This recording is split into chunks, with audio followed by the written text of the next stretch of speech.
주 안에 사랑하는 의정부 비전교회 성도 여러분 반갑습니다. 12월 20일 화요일, 오늘 우리에게 주시는 하나님의 말씀은 전도서 7장 15절에서 29절까지의 말씀입니다. 본문의 말씀을 봉독하겠습니다. 내 허무한 날을 사는 동안 내가 그 모든 일을 살펴보았더니 자기의 의로움에도 불구하고 멸망하는 의인이 있고 자기의 악행에도 불구하고 장수하는 악인이 있으니 지나치게 의인이 되지도 말며 지나치게 지혜자도 되지 말라. 어찌하여 스스로 패망하게 하겠느냐. 지나치게 악인이 되지도 말며 지나치게 우매한 자도 되지 말라. 어찌하여 기한 전에 죽으려고 하느냐. 너는 이것도 잡으며 저것에서도 내 손을 놓지 아니하는 것이 좋으니 하나님을 경외하는 자는 이 모든 일에서 벗어날 것임이니라. 지혜가 지혜자를 성읍 가운데 있는 10명의 권력자들보다 더 능력이 있게 하느니라. 선을 행하고 전혀 죄를 범하지 아니하는 의인은 세상에 없기 때문이로다. 또한 사람들이 하는 모든 말에 내 마음을 두지 말라. 그리하면 내 종이 너를 저주하는 것을 듣지 아니하리라. 너도 가끔 사람을 저주하였다는 것을 내 마음도 알고 있느니라.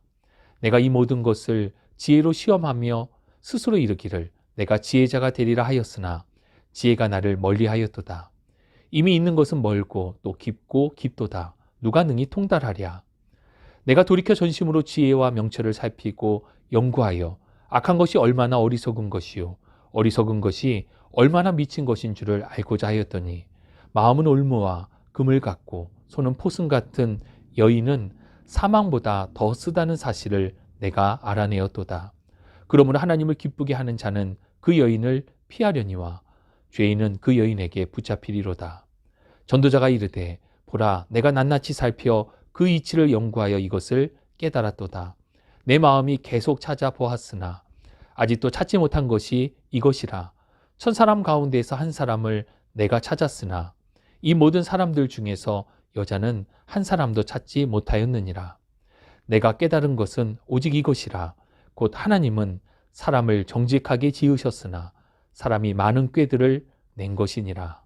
아멘. 제게 있어서 가장 중요한 기도 제목 가운데 하나는 바로 성령 충만입니다. 우리는 오직 예수 그리스도만이 유일한 구원의 주님이심을 고백하며 말씀을 따라 살아가는 신앙인입니다.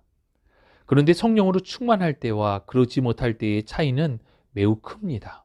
성령 충만, 즉 주님이 나를 다스릴 때와 내가 내 삶의 주인과 같이 살아갈 때는 완전히 다른 삶을 살아가기에 늘 성령의 충만함을 사모하며 기도하고 있는 것입니다.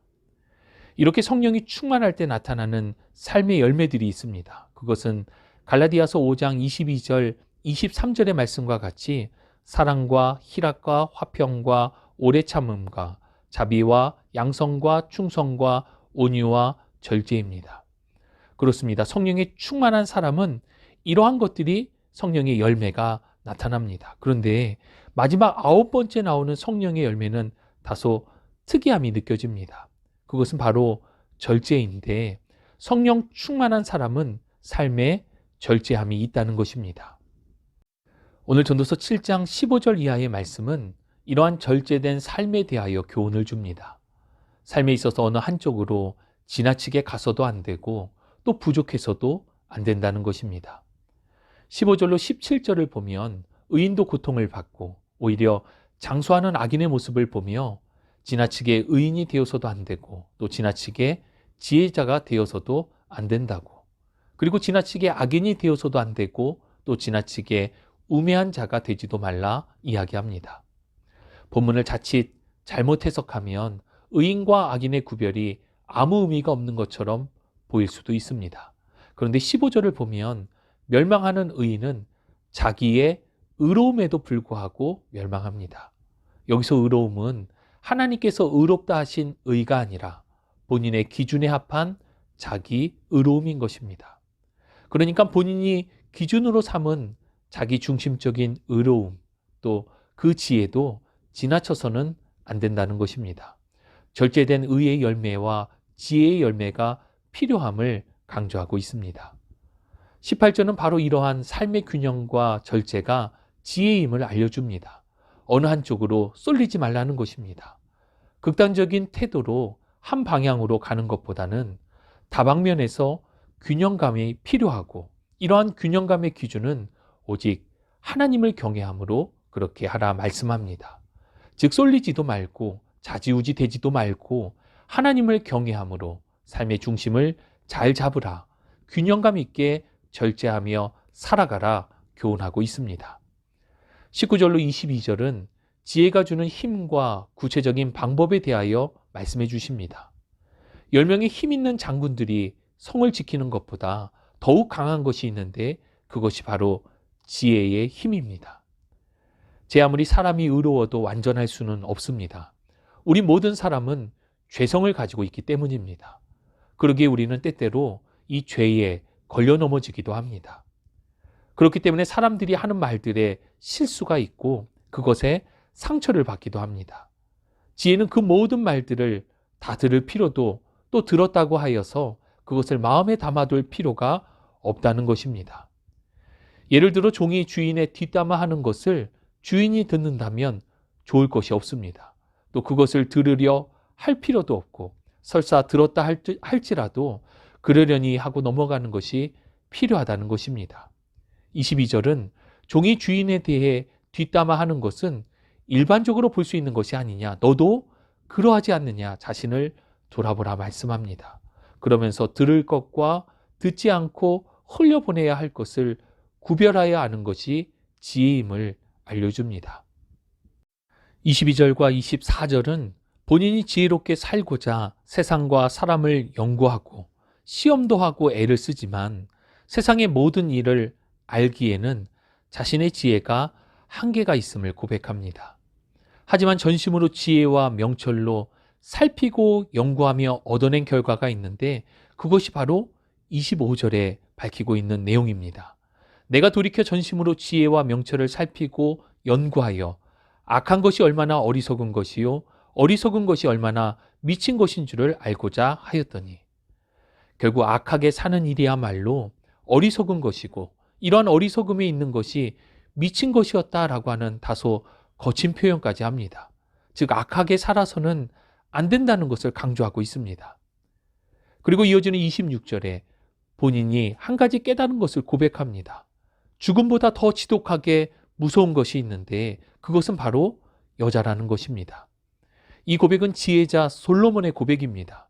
솔로몬에게 있어서 여자는 그 마음이 덫이나 금을 갖고 그 손이 사슬과 같다라고 표현합니다. 하나님을 기쁘시게 하는 사람은 이러한 유혹을 뿌리치지만 결국 죄인들은 이 함정에 걸리게 된다는 것입니다.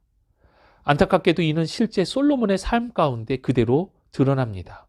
솔로몬은 분명 하나님 앞에서 예배하고 지혜를 구하며 성전도 건축했고 나라도 부강하게 만들었습니다.